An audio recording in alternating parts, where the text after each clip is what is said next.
Robert Schuman, le père fondateur de la construction européenne, celui dont on sait désormais, depuis que les documents secret défense du département d'État américain ont été déclassifiés à l'été 2000, donc on sait que c'était un agent des services américains.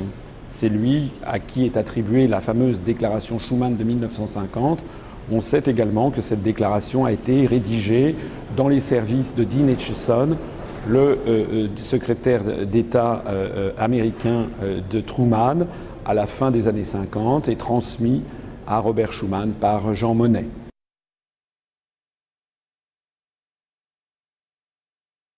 Walter Hallstein a été le premier président de la Commission européenne de 1958 à 1967.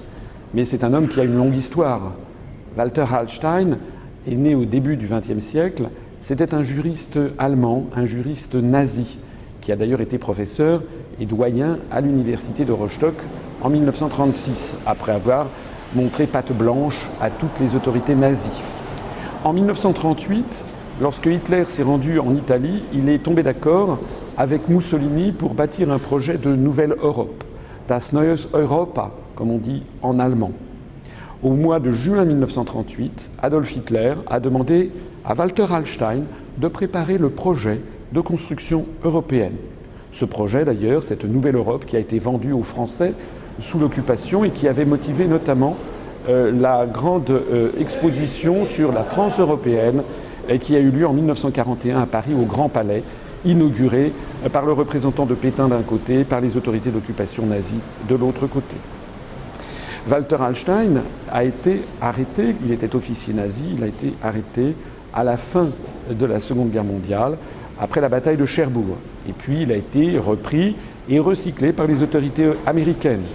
En 1951, on le trouve dans l'entourage immédiat de Konrad Adenauer. Il devient d'ailleurs le secrétaire d'État aux Affaires étrangères du gouvernement de Konrad Adenauer en Allemagne.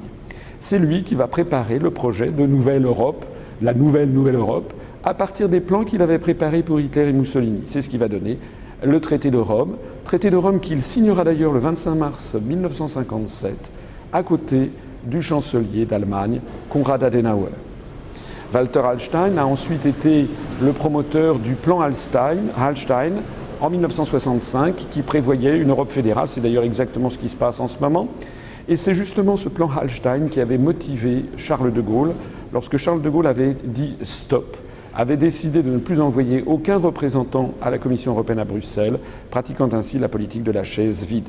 Parce que le président de la République française, le fondateur de la France libre, Charles de Gaulle, savait très bien à quoi s'en tenir sur Walter Hallstein, un nazi recyclé par les Américains pour détruire les nations d'Europe et les placer sous l'autorité d'un empire dictatorial.